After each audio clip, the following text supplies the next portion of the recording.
19 ವರ್ಷ ಸರ್ವಿಸ್ ಮಾಡಿದ್ದೀನಿ. ನಾನು ಹಳ್ಳಿಯಿಂದ ಬಂದಿರೋನು. ಈಗ ನಮ್ಮ ಮನೆಗಳಲ್ಲಿ ಸ್ನಾನದ ಮನೆಯಲ್ಲಿ ಒಂದು ಗಾರೆ ತೊಟ್ಟಿ ಮಾಡಿಸಿರ್ತೀವಿ, ನೀರು ತುಂಬಿಸಕ್ಕೆ ತೊಟ್ಟಿ ಮಾಡಿಸಿರ್ತೀರಲ್ವಾ, ನೋಡಿ ಇದೇ ತೊಟ್ಟಿ, ಸ್ನಾನದ ಮನೆಯಲ್ಲಿರೋ ತೊಟ್ಟಿಗಳು.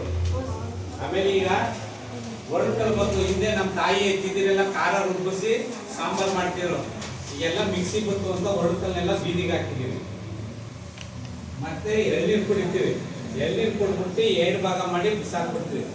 ಈಗೆಲ್ಲ ನಾವು ಬಾಯಾಕೆ ಅಂತ ಎಳ್ನೀರು ಕೊಡ್ತೀವಿ, ಎಳ್ನೀರು ಕುಡ್ದಕ್ಕೆ ಅವ್ನು ಏನು ಮಾಡ್ತಾರೆ, ಎಳ್ನೀರು 2 ಹೋಳು ಮಾಡಿಬಿಟ್ಟು ಕಾಯಿ ತಿಂದ್ಮೇಲೆ ಬಿಸಾಕಿರ್ತಾನೆ. ಇಲ್ಲ ನಾವು ತಂದು ಮನೆ ತಾವು ಹಾಕ್ತಿರ್ತೀವಿ. ಅದು 4 ಭಾಗ ಮಾಡಿದ್ರೆ ನೀರು ನಿಂತ್ಕೊಳ್ಳೋಕೆ ಅವಕಾಶ ಇರ್ತದೆ. ಮಳೆ ಸೀಸನಲ್ಲಿ ಆ ಎಳ್ನೀರಲ್ಲಿ ನೀರು ತುಂಬಬೇಕು ಅಂದ್ರೆ, ಮಳೆ ನೀರು ಬಂದಾಗ ನೀರು ತುಂಬಬೇಕು ಅಂದ್ರೆ ಅಲ್ಲೂ ಡಿಂಗಿ ಸೊಳ್ಳೋದು.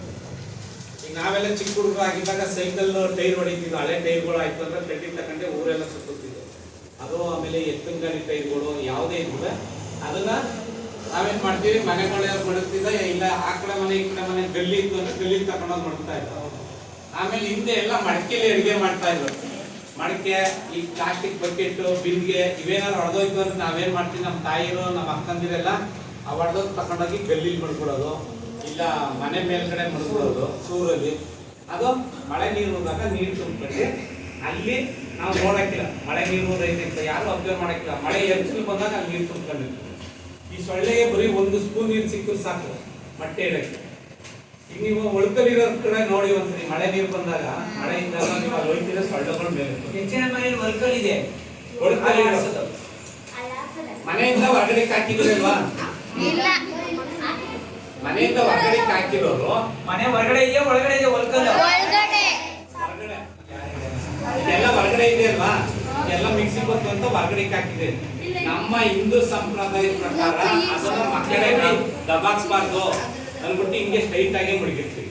ಅದನ್ನ ಕ್ರಾಸ್ ಆಗಿ ಮಾಡ್ಬೋದು. ಕ್ರಾಸ್ ಆಗಿ ವಾರಡೆ ಮಾಡಿದ್ರೆ ಇದು ಒಳುಕಲಿದು, ಹಿಂಗೆ ವಾರಡೆ ಮಾಡಿದ್ರೆ ನೀರು ತುಂಬಿಲ್ಲ.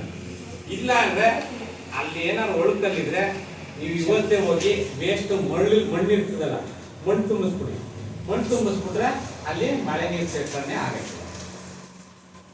ಈ ಸೊಳ್ಳೆ ಒಂದು ಬದುಕಿರೋದು ಬರೀ 30 ದಿವಸ ಮಾತ್ರ. 30 ದಿವಸದಲ್ಲಿ 3 ಸರಿ ಮೊಟ್ಟೆ ಇರ್ತದೆ. 1 ಸರಿ ಮೊಟ್ಟೆ ಇಟ್ಟರೆ 150 ಮೊಟ್ಟೆ ಇರ್ತದೆ. 350 × 3 ಅಂದ್ರೆ 450 ಮೊಟ್ಟೆ ಆಯ್ತು. ಈ ಗಂಡು ಸೊಳ್ಳೆ ಏನ್ ಮಾಡ್ತವೆ, ಒಂದು ಮಕ್ಕಳನ್ನ ಆತರ ಇದ್ದು ಮಾಡಿ ಜೀವನ ಮಾಡ್ತವೆ. ಈ ಹೆಣ್ಣು ಸೊಳ್ಳೆ ಏನ್ ಮಾಡೋದು, ನಮ್ಮ ಅಕ್ಕಂದಿರ ತಾಯಿರು ಹೆಣ್ಣು ಮಕ್ಕಳು ಅವರೇ ಮಕ್ಕಳು ತಾಯಂದಿರಾಗೋದು. ಹಿಂಗೆ ಇದು ಸೊಳ್ಳೆ ಮೊಟ್ಟೆ ಇಟ್ಟು ಮರಿ ಮಾಡ್ಬೇಕಲ್ಲ. ಅವಾಗ ನನಗೆ ಕಚ್ಚಿತ್ತು ಸೊಳ್ಳೆ. ನನಗೆ ಡೆಂಗಿ ಜ್ವರ ಇತ್ತು, ಯಾರಿಗೂ ಗೊತ್ತಿಲ್ಲ. ನನಗೆ ಕಚ್ಚಿ ಆ ರಕ್ತ ಹೀರ್ಕತ್ತು. ಈಗ ನಿಮ್ಗೆ ಯಾವ್ದಾರು ಸೊಳ್ಳೆ ಬಂದು ಕೂತ್ಕೊಂಡು ಕಚ್ಚೂರು ಗೊತ್ತಾಗಕ್ಕಿಲ್ಲ, ಅದು ರಕ್ತ ಹೀರಿ ಹೋಗ್ಬೇಕಾದ್ರೆ ಅವಾಗ ಚುರುಕಂದಾಗ ಹೊಡಿತೀವಿ ಸೊಳ್ಳೆ. ಅದೇನ್ ಮಾಡ್ತಾರೆ, ರಕ್ತ ಹೀರ್ಕೊಂಡಾಗ ಅದು ಮೊಟ್ಟೆ ಇಟ್ಟರೆ ಆ 450 ಮೊಟ್ಟೆನೂ ಡೆಂಗ್ಯೂ ಪಾಸಿಟಿವ್ ಸೊಳ್ಳೆಗಳಾಗುತ್ತೆ. ಆ ಸೊಳ್ಳೆ ಬೇರೊಬ್ರು ಕಚ್ಚಿದ್ರೆ ಅವ್ರಿಗೆ ಡೆಂಗ್ಯೂ ಸೊಳ್ಳೆ ಬರ್ತದೆ. ಈ ಸೊಳ್ಳೆ ಕಚ್ಚಿದ ತಕ್ಷಣನೇ ನಿಮ್ಗೆ ಜ್ವರ ಕಾಣಿಸ್ಕೊಳಕ್ಕಿಲ್ಲ. 3 ರಿಂದ 7 ದಿವಸ ಬೇಕು ಜ್ವರ ಕಾಣಿಸ್ಕೋಬೇಕಾದ್ರೆ ಆ ಸೊಳ್ಳೆ ಕಚ್ಚಿ. ಅವಾಗ ನಿಮ್ಗೆ ಜ್ವರ ಬಂತು, ಜ್ವರ ಸಣ್ಣದಾಗಿ ಮೈಕೈ ನೋವು ಜ್ವರ ಬಂತು.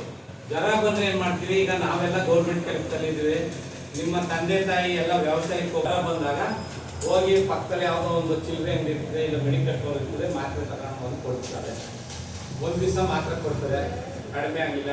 ಆವಾಗ ನಮ್ಮ ಗೌರ್ಮೆಂಟ್ ಆಸ್ಪತ್ರೆಗೆ ಯಾವುದೋ ಒಂದು ಹಳ್ಳಿ, ಈಗ ಇಲ್ಲೇ ಎಡ್ತಲೆ ಉದಾಹರಣೆ, ಅಲ್ಲಿ ಯಾರೋ ಎಡ್ತಲೆಗೆ ಆಸ್ಪತ್ರೆಗೆ ಕರ್ಕೊಂಡು ಹೋದ್ರು. ಅಲ್ಲಿ ಬೆಳಿಗ್ಗೆ 9